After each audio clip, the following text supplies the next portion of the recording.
भुवनेश्वर उपकंठ गोठपटण ग्राम अनुष्ठित 10 दिनात्मक बादीपाला अनुष्ठान तरफ गायक मान सम्मानित कराई। गायक वेद विशारद श्रीजुक्त रमेश चंद्र पंडा और गायक तत्व विभूषण श्रीजुक्त लंबोधर बेहेरा साहित्य आलोचना उपस्थित समस्त दर्शक मानू विमोहित करथिला।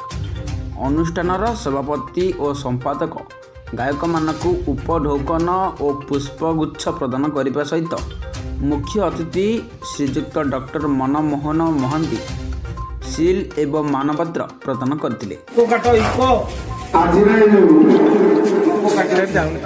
एक सुंदर परिवेश भगवान सत्यनारायण दरबार में उपस्थापित होची।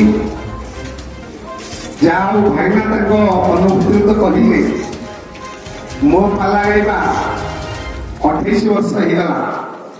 प्रकृत में आम